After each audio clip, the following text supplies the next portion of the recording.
Hello students, welcome to the lecture on quality management and storage in food and beverage operations. And after this lecture, we will be able to learn the following objectives. Discuss on quality, explain how to manage quality in food and beverage operations. Understand principles of storage. Quality is the totality of characteristics of an entity that bear on its ability to satisfy stated or implied needs. Every project has an anticipated level of quality for the project deliverables. Project quality management is the process to ensure that the project fulfills its obligations to satisfy the project needs. As projects vary, so too will the anticipated level of quality. The reputation of any business ultimately depends on the quality of its products. High quality products need high quality people to create, design, produce and deliver them. So if a business is to maintain its reputation, it needs to do well at recruiting high quality employees. Before a project manager can plan for quality, he must know what the quality expectations are. One of the key principles of project quality management is that quality is planned in, not inspected in.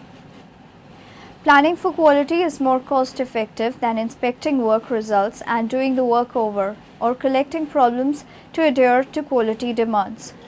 The project manager must consider the cost of achieving the expected level of quality in contrast to the cost of non-conformance.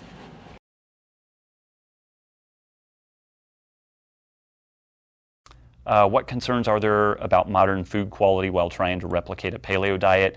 This is kind of a good question. People ask questions, is it okay to eat conventionally raised meat? Is it okay to eat non-organic vegetables? And I have two rules, or how do I couch them? Hippie excuse for failure number one, which is I can't get grass-fed meat every meal, so instead of eating conventional meat, I'm going to eat a bagel with peanut butter and jelly on it, and that's a fail. That's not good. I'm very sustainability focused. I think investing our money in grass-fed meat, wild-caught fish that's sustainably harvested, focusing on permaculture type fruit and vegetable production. That's an intelligent, ecological, economical place to put our effort and our money. But I travel 30 to 35 weeks a year. And so if I live by that standard, I would either die somewhere on the road because of starvation, or I would just have to hunker into my home and never leave because I would set up these standards that are so high, I could never do anything else in my life. And so don't fall prey to hippie excuse for failure number one, which is, if you can't get grass-fed meat and you're out eating with your friends, a lean piece of conventionally raised meat is fine. You're not going to destroy the movement. You're not going, it's supporting some ecological things that aren't all that great, but in the short term, you need to kind of focus on yourself. You need to actually be a little bit selfish in this regard in eating good protein, even if it's conventionally raised protein. Non-organic vegetables are much better for your body than grains, legumes, and dairy. That's just kind of the bottom line with that. Somewhat related to that hippie excuse for failure number two is that, I can't get organic vegetables, and so I'm going to have, again, like the peanut butter and jelly sandwich instead. It's kind of funny. The excuse always is, I can't get grass-fed meat, I can't get organic vegetables, so I'm going to have junk food. And so it's usually some sort of a hidden end around trying to excuse the junk food. Don't fall prey to that. Support CSAs, farmers markets, local grass-fed meat producers, local organic fruit and vegetable producers, when and where you can. When you can't, don't worry about it. Don't fixate on it. Don't create an unwinnable situation with standards so high that you're going to guarantee your failure. Let us now discuss about quality in detail. The food and beverage industry is a fast-moving and exciting business. The food and beverage manager faces an increasingly knowledgeable and sophisticated customer with broader tastes and experiences than ever before. These customers demand satisfaction but are increasingly difficult to satisfy. The customer translates these needs into a series of expectations of the service and product they will experience. If the restaurant meets or exceeds these expectations, then the customer will feel satisfied and will feel that they have received quality. If the restaurant does not meet their expectations, then there is a gap between customer expectations and the perceived characteristics of the service or product delivered to them, and the quality will not have been provided. It is implicit in this definition that quality can exist at any level of service, from fast food to fine dining, as long as expectations of that level of service are met. The totality of features and characteristics that go to make up the meal experience are many and varied. They consist partly of the food itself, partly the service received, and partly the environment created by the decor, furniture, lighting, and music. One way of looking at these characteristics is to categorize them as relating to either the product or the service and as either tangible or intangible. The tangible elements of the product are made up of the food on the plate and the items used to serve the food on or with. The intangible elements of the product include the atmosphere of the operation and the aesthetic appeal of the decor, furniture, and fittings. Every restaurant and bar has its own feel. The intangible elements of service are very hard to tie down but are easily experienced. A genuine smile brings with it warmth and friendliness. Although service is thought of as intangible, there are elements that are tangible. Actions that service staff carries out during service are tangible. The way the service process is arranged is itself service or waitress is also tangible. Speed of service can be measured. Although customers' perceptions of time, especially if they are waiting for something, are often wrong. The ways of talking to customers that staff uses, their scripts, also provide hard evidence. It is easiest for the food and beverage manager to control the tangible elements of the product, and there is evidence that they are more important to the customer than the intangible elements of the product. On the other hand, the intangible elements of service are probably more important to the customer than the tangible elements of service, but they are much more difficult for any manager to influence. There are three main sources of pressure on businesses to pay attention to quality. Customers are more demanding of everything they buy, as well as the way in which those products and services are delivered. The development of more sophisticated, hard and soft technologies allows manager to offer many possible additional and convenient services, although interpersonal contact is still seen as highly valued.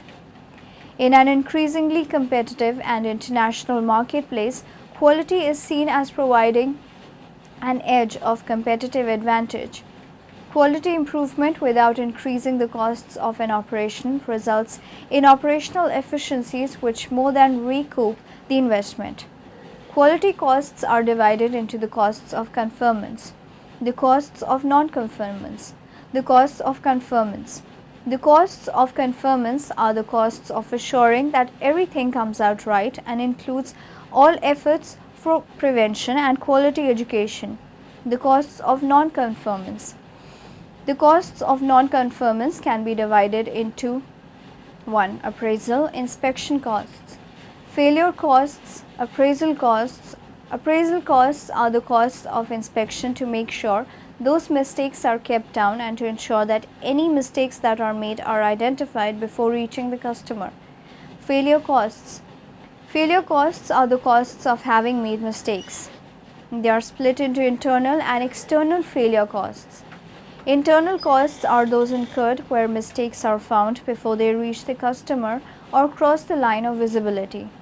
They include scrap, rework, downgrading, and excess inventory. External failure costs are those incurred when mistakes are not found before they reach the customer. Quality provides the opportunity for food and beverage operations to find a winning edge over their competitors, to ensure the long-term loyalty of their customers, and to improve both short-term and long-term profitability through cost savings and higher margins. Let us now move on to managing quality in food and beverage operations. Increasingly, attention has been drawn to the service sector and the particular challenges faced by companies wishing to pursue service quality. Some tools and techniques have been adapted from manufacturing to cope with the challenges, and where necessary, new approaches have been developed. Not only must food and beverage operations deal with the problems of manufacturing meals or drinks, they function also as a service operation. The resulting complexity makes managing quality in food and beverage operation more difficult but not possible. Looking at the distinguishing characteristics of service operations provides some interesting insights for food and beverage operations. A large part of the hospitality provided by food and beverage operations consists of the tangible product elements of food and drink, not simply the service performance, and the intangible factors that affect this interaction, as is often stressed by the intangibility of a pure service operation. Customers consider the tangibles such as what temperature is the food, how does it look on the plate, is the beer cold, how big is the pizza, etc. Intangible elements of the atmosphere and service. Does the customer feel secure? Is the server friendly? And so on, plus the tangible service elements such as the time it takes to deliver the soup or did the waiter spill the wine. Where food and beverage operations have high labor content, it is hard to ensure consistent quality from the same staff from day to day, and even harder to ensure comparability and between employees. Yet this will crucially affect what the customer receives. While customers expect some differences in the service they receive, they are not as tolerant of the standard of the product. Many services cannot be inspected or tested before sale because the production and consumption happen at the same time. A restaurant seat is a perishable product. Empty places cannot be stockpiled for a busy day sometime in the future. Once a restaurant seat has been left empty, the revenue potential of that space is lost. Food and beverage production has a very short cycle of operation, providing little time to monitor what is going on to correct any errors. A food and beverage operation can buy in fresh produce from the dawn markets that is prepared through the morning, on the menu for lunch and eaten by early afternoon.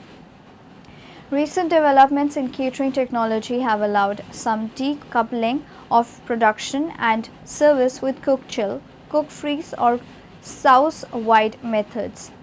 The industrialized service delivery system of a fast food operation ensures high speed, high volume with high consistency over a limited product range and limited human intervention.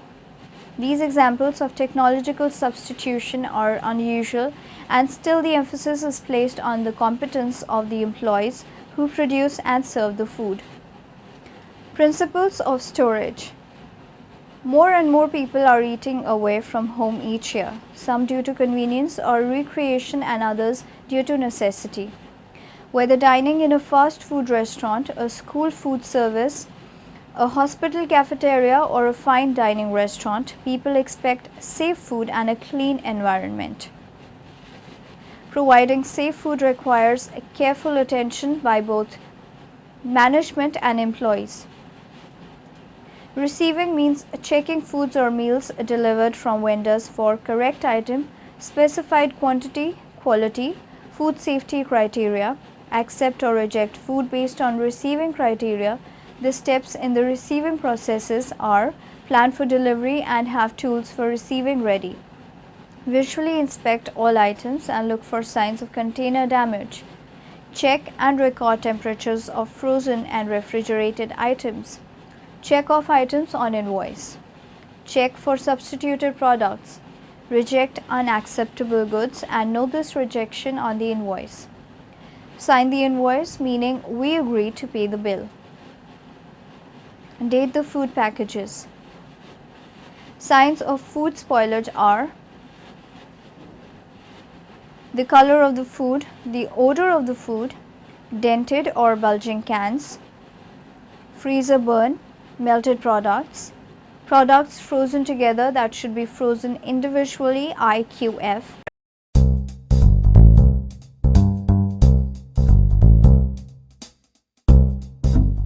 Hey YouTubers, this is Rob Moffett.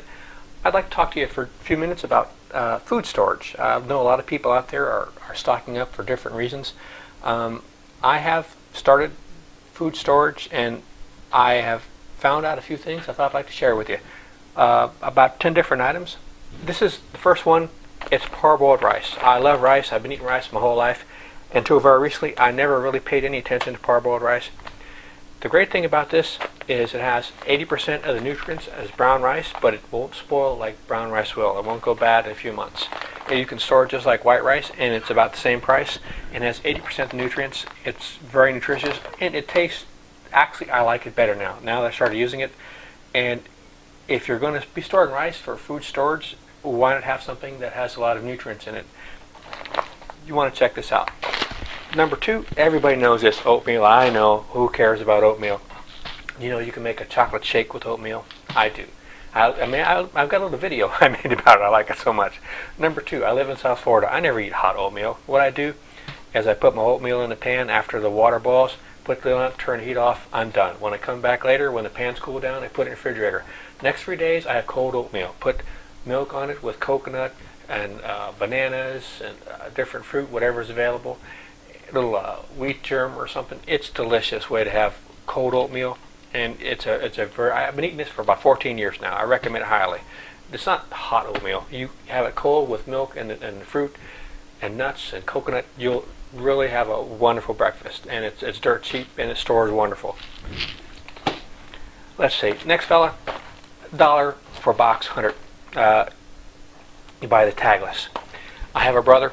I said, I make tea. He said, it's too much work. Listen, you take a jar, you put boiling water in there, you got 4 tea bags, you put the lid on, you're done. Okay, you want to boil water, put it in the microwave. There's nothing quicker, okay? And it makes super easy tea. Next item is jack mackerel. Jack mackerel is an acquired taste. Now, how I cook it is I take it out of the can, drain it as much liquid as I can, and coat it lightly with cornmeal. Put it in a pan, no stick pan, put on really low heat, and you're not really frying it, you're just kind of drying it out. It's nothing you're going to run home, oh, let's go have jack mackerel, but it's pretty good. But I learned something now. This isn't the can I want to show you. The can I want to show you is the same price, about $1.50. It used to be $1. It has tomato juice in it. I never would buy the jack mackerel with tomato. It just looked yucky. But when I bought some, the tomato juice took all of that really strong smell and it made a more mild flavor. And if I just when I see the ones with the tomato sauce now, that's what I buy. Before I wouldn't touch them with a 10-foot pole. These have gone up to about $1.50, and they're still a bargain. Next fella is our old raisins. They're still $3 at Walmart, and they last forever, and they're just about the best thing you can have in your cupboard. They're really good fruit to have on, little raisins, dried grapes. I really like them. Okay, everyone has oodles and noodles. I know. These cans of tuna right now, they're still they were 50 cents a can last year. Now they're 63 cents at Walmart. That's a really good deal. But here's what I want to show you about the noodles. Is I got tired of eating noodles, even with the tuna, which I love. But I started making beans. You put the beans with the noodles, and you drain off all of the liquid, because I don't really like that flavor, to drink that flavor in it. I don't think it's good for you, but it makes a little bit of flavor, and you pour off the liquid. Add your beans, black-eyed peas, it makes a really good dish. It's an excellent dish. Okay, everybody said, times get tough, I'm going to have a garden. Gardens, yeah, all right, I want to see your garden. Okay, well, while you're waiting for your garden to come in, have some greens. These are $1 a can. It's amazing. Mixed greens, they have a little bit of zing to them. There's a nice flavoring in there. It's a really good bargain. Okay. You want something special, you run out of stuff, you look in your cupboard, you got this. You can make hot, you can make cold, but also if you mix it with your oatmeal, you can make a nice little chocolate shake. Okay, look at salmon. Right now, corned beef is close to $4.50 a can when I was at the store. It's about the price of what gasoline is. This is still $2.50 a can. And what you do is you get your fresh vegetables, whatever's in season, chop it up really small, mix it up with an egg, coat it with a little bit of cornmeal, and fry it. You don't fry it, you just kind of brown it. And this is what it looks like. Fish cakes. It's actually as good as hamburgers. It's hard to believe. And these last a long time. This is wild caught, not grown in a farm. These one of the best things you can have in your cupboard, and it's still pretty cheap. So these are the things I've got. Anything else? No, that's about it. Foods should be protected from time and temperature abuse by purchasing according to the storage space available.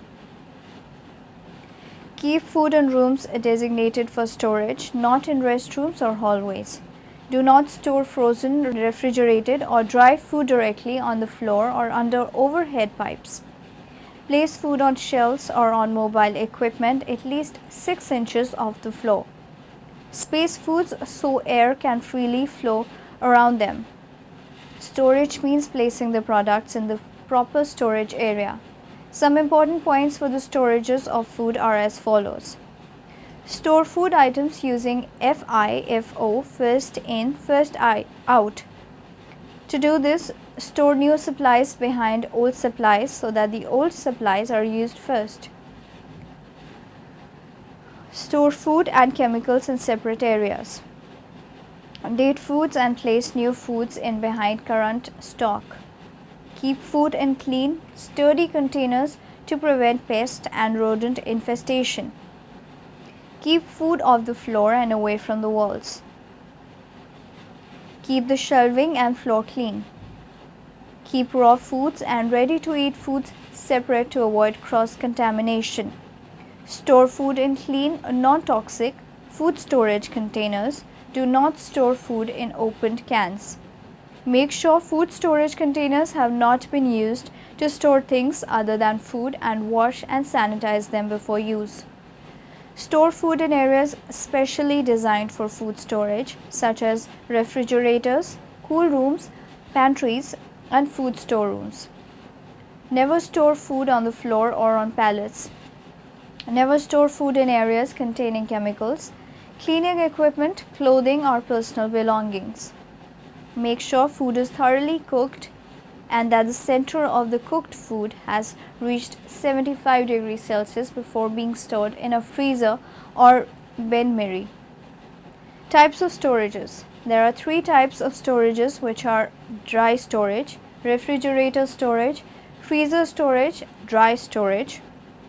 Dry storage is for dry foods that have a long shelf life and can be kept at room temperature. Examples of such foods are flour, tea, coffee, dried pasta, sugar, canned food, biscuits, rice, and other uncooked grains. Key points in dry storage are as follows. Store dry foods in a well-ventilated room, at least 6 inches off the floor and away from the walls. The temperature of the dry storage area should be maintained between 50 degrees Fahrenheit and 70 degrees Fahrenheit. Use FIFO, first in and first out. Avoid storing food under exposed waste or sewer lines. Store opened packages in closed, sturdy, labeled containers. Store chemicals, cleaners, and pesticides away from food products. Keep the shelving and floor clean. Refrigerated storage. Refrigerated storage is for foods that must be kept in the refrigerator or cool room below 5 degrees Celsius.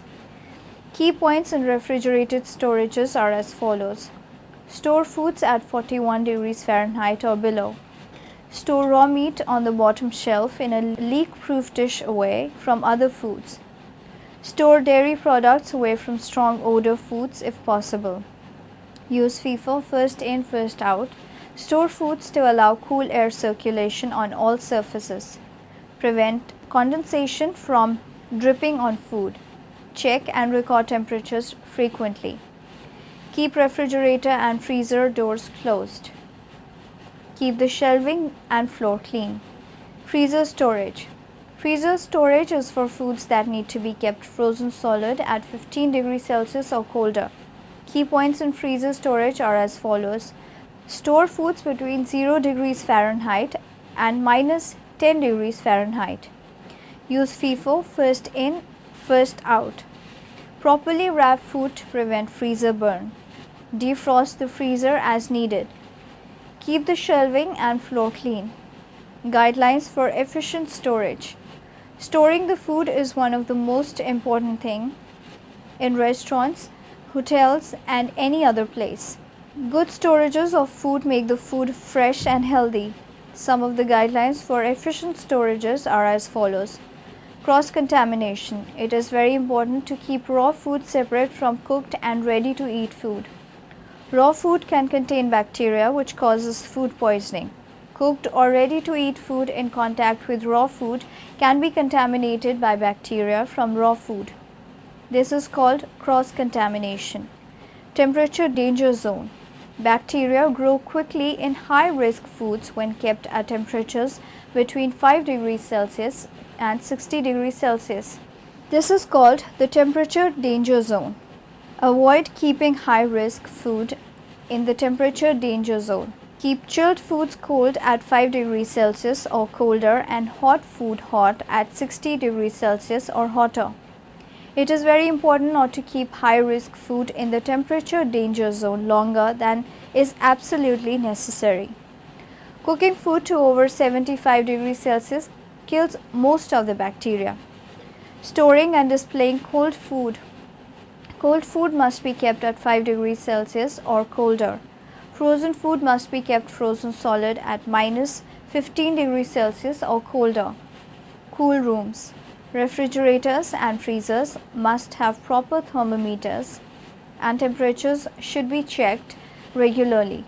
Storing and displaying hot food, Baines Mary and other hot food holders are designed to keep hot food hot at 60 degrees Celsius or hotter. They are not intended for heating food. If used for heating food, the food will spend too long in the temperature danger zone. Make sure food is thoroughly cooked and that the center of the cooked food has reached 75 degrees Celsius before being stored in a Bain Marie.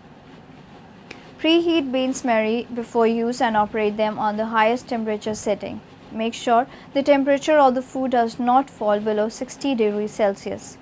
Use a clean thermometer to check the temperature of the food. Do not overfill trays in Bain Marie because the temperature of the food could fall below 60 degrees Celsius. Functions of storeroom person. The functions of the storeroom person are as follows. To conduct frequent, careful inspection of product storage areas in the facility. To discard food this is contaminated or spoiled. To reduce financial losses due to theft and pilferage. To monitor rates of usage of each product. Notify food service personnel of items nearing expiration dates. To record inventory dollar amounts using the perpetual inventory and or physical inventory system. Food inventory. Food costs are constantly on the rise all around the world. For those involved in restaurant businesses, it becomes necessary to manage food inventory. Food items are perishable and maintaining inventory control requires special attention to avoid spoilage or the wasting of food. Few tips to manage food inventory efficiently are as follows. Receiving. The path of documentation for food inventory starts with the receiving order that is signed when the food is first delivered. This piece of paperwork is like the birth certificate for everything on the form.